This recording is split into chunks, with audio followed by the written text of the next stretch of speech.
Dear स्त्री, सब संभल जाएगा आपके उस पहले कदम के बाद। बस ज़रूरी होता है भरोसा करने वालों का साथ।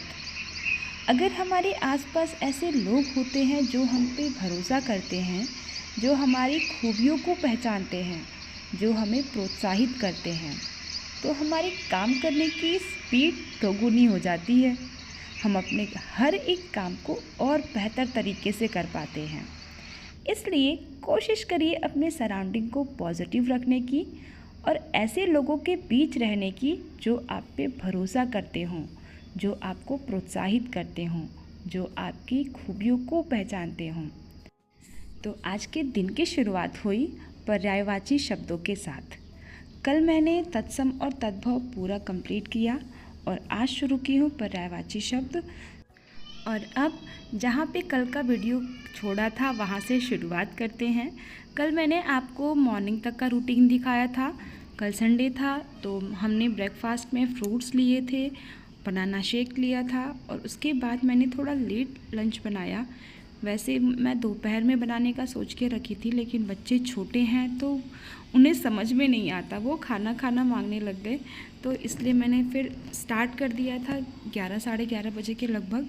और फिर मैंने लंच प्रिपेयर किया। अगर हम खुद पे काम कर रहे हैं सही दिशा में तो बढ़ती एज के साथ लाइफ और बेटर होने लग जाती है। अगर हम सही डायरेक्शन में हैं तो एज के साथ साथ हम ज़्यादा खुश रहना सीख जाते हैं, कॉन्फिडेंट रहना सीख जाते हैं, रियल होना सीख जाते हैं। उससे पहले हमें इतनी सारी चीज़ों की मैच्योरिटी नहीं होती है, पर जैसे जैसे हमारी उम्र बढ़ती है ये सारी चीज़ें भी लाइफ में अपने आप हम सीख जाते हैं। अपनी बॉडी में जैसे भी हम हैं, जैसा हमारा स्किन कलर है, उसमें हम कॉन्फिडेंट रहना सीख जाते हैं। लाइफ कैसे जीना है, सिचुएशन को कैसे हैंडल करना है, ये सारी चीज़ें अच्छे तरीके से सीख जाते हैं।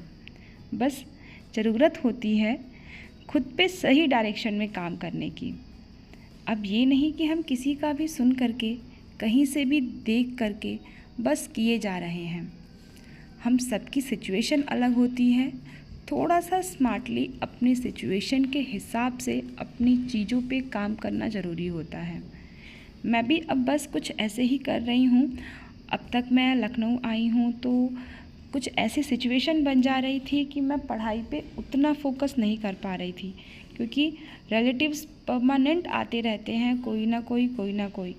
इस वजह से हम प्लानिंग कुछ और करते हैं और हो कुछ और जाता है। हम किसी को मना भी नहीं कर सकते हैं। पर अब मैंने सोचा है कि चाहे कुछ भी हो जाए, जो मेरा आज का टारगेट है वो मुझे एनी हाउ कंप्लीट करके ही सोना है, क्योंकि मेरी लाइफ की रिस्पॉन्सिबिलिटी मेरी खुद की है। मेरे रिलेटिव्स नहीं आएंगे मेरे अपने जीवन की रिस्पॉन्सिबिलिटी लेने। तो चाहे कुछ भी हो जाए, मुझे आज का अपना टारगेट ख़त्म ही करना है।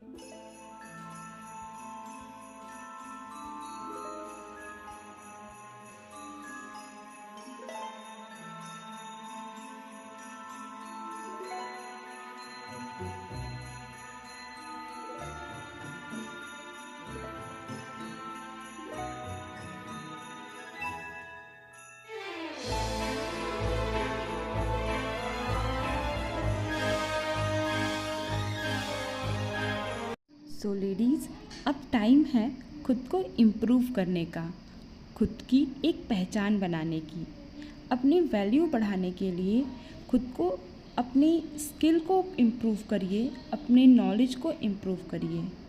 आप किसी से कम नहीं हैं, ये पहले खुद पे भरोसा करिए। छोटे छोटे गोल बनाइए और उसे अचीव करके अपना कॉन्फिडेंस बढ़ाइए, क्योंकि जब हम कॉन्फिडेंट होते हैं तो हम कोई भी काम हंस के, मुस्कुरा के और बेहतर तरीके से कर पाते हैं। इसके लिए ज़रूरी है अपने कॉन्फिडेंस को क्रिएट करना, क्योंकि हम कहीं ना कहीं घर गृहस्थी में फंसे रहते हैं, एक ही काम को डेली करके फ्रस्ट्रेट हो जाते हैं। ये मेरे साथ भी होता है। मेरे दोनों बच्चे छोटे हैं, एक ही काम मुझे कई बार करना पड़ता है। अगर मुझे कपड़े सिस्टमैटिक करना है तो वो मुझे डेली बेसिस पे करना पड़ता है, क्योंकि बच्चे पूरे दिन कपड़े फैलाते हैं। घर की क्लीनिंग है वो भी मुझे दिन में 2 बार तो करना ही पड़ता है, क्योंकि बच्चे पूरे दिन घर गंदा करते हैं। अभी मैं घर के काम भी कर रही हूँ और मेरी बेटी को मैं पढ़ा भी रही हूँ। उसको मैं नंबर नेम लिखने को दिया है, क्योंकि 1 महीने में ही उसकी हैंडराइटिंग में काफ़ी इम्प्रूवमेंट हुआ था। तो अभी छुट्टियों में उसने थोड़ा लिखना कम कर दिया है, इस वजह से हैंडराइटिंग ख़राब हो गई है। तो मैं फिर से उसको बोल रही हूँ कि ये सारी चीज़ें इरेज़ करो। उसको समझाया है कि कितने हाइट तक मुझे कौन सा वर्ड चाहिए, और तब उसको भेजा है कि जाओ इन सबको इरेज़ करके यहाँ तक फिर से लिख के ले आओ। तो ऐसे ही अपने घर के कामों को भी मैनेज करती हूँ, अपने बच्चों को भी मैनेज करती हूँ।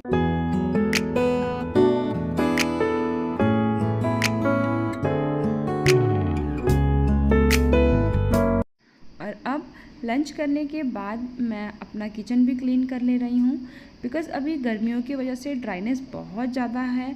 बहुत जल्दी बर्तन भी ड्राई हो जाते हैं, और किचन को अगर हम क्लीन ना करें तुरंत तो सारे जो चीज़ें हैं ना वो जल्दी क्लीन नहीं होती हैं। देखिए अभी ये दाल गिरा हुआ है, अगर मैं अभी इनको क्लीन नहीं करूँगी तो फिर बाद में मुझे डबल मेहनत करनी पड़ेगी, एक्स्ट्रा मेहनत। तो इससे बेटर है कि मैं अभी ही सब चीज़ों को क्लीन कर दूँ, डबल मेहनत करने से बेटर है। तो इस वजह से बच्चों को सुलाने से पहले मैं ये सारे काम ख़त्म कर रही हूँ। फिर शाम को हम गए थे इस्कॉन टेम्पल, बिकॉज़ मेरे एक रिलेटिव हैं, रिलेटिव मीन्स हस्बैंड के मामा हैं, उनकी फैमिली वो लोग जा रहे थे तो उन्होंने हमें भी बोला, तो साथ में हम चले गए मामी जी के साथ। फिर टेम्पल में से काफ़ी अच्छा लगा, काफ़ी इन्जॉय भी किया। जब ऐसा इन्वायरमेंट होता है ना पूरा भक्तिमय, तो जा कर के हम भी भक्तिमय हो ही जाते हैं। सबसे पहले हमने प्रसाद लिया, उसके बाद हम अंदर गए, और यहाँ पे भीड़ बहुत ज़्यादा थी, गर्मी भी उतनी ही थी। पर क्योंकि हर कोई भक्ति में लीन था, हर कोई भजन कर रहा था, तो हमें भी चीज़ें रियलाइज़ नहीं हुई।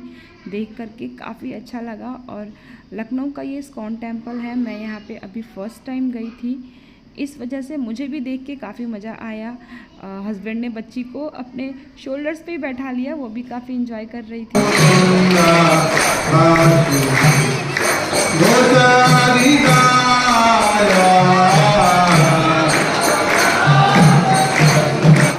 और फिर हम सब लोग घर पे आए, मैंने सबके लिए डिनर बनाया, मामा की भी फैमिली घर पे आई थी। फिर सबने रात में साथ में डिनर किया, और ऐसा रहा मेरा कल का संडे का दिन। पर इन सारी चीज़ों के बीच में जो मेरा कल का टारगेट था, ये शब्द भेद जिसमें तत्सम तद्भव मैंने पढ़ा था, वो मैंने अपना कंप्लीट किया। रात को 12:20 पे सोई हूँ मैं, क्योंकि ये सारे काम साइड में है, सारे सिचुएशन साइड में है, पर मैंने पहले ही डिसाइड कर लिया था चाहे कुछ भी हो जाए मुझे अपना डेली बेसिस का टारगेट कंप्लीट करना है। क्योंकि फिर ऐसे जब चीज़ें छूटती हैं तो वो छूटते ही जाती हैं। तो ये था मेरा कल का टारगेट जो मैंने कंप्लीट किया, उसके बाद ही मैं सोई हूँ। इसलिए आज मॉर्निंग में लेट भी उठी हूँ। आज मॉर्निंग में मैंने कम पढ़ाई किया है, सिर्फ शुरुआत की हूँ मैं, दिन में कंप्लीट कर लूँगी। तो ऐसा रहा मेरा कल का। अगर आपके पास कोई भी क्वेरी हो, कोई सजेशन हो, तो प्लीज़ आप मुझे कमेंट करके बता सकते हैं। कमेंट बॉक्स आप लोग के लिए ही है। मिलते हैं फिर नेक्स्ट वीडियो में। आप मुझे इंस्टाग्राम पे भी सर्च कर सकते हैं, आराधना राजीव दुबे से। तब तक अपनी तैयारी में बिल्कुल भी लापरवाही मत करिए, लग जाइए अपनी तैयारी में।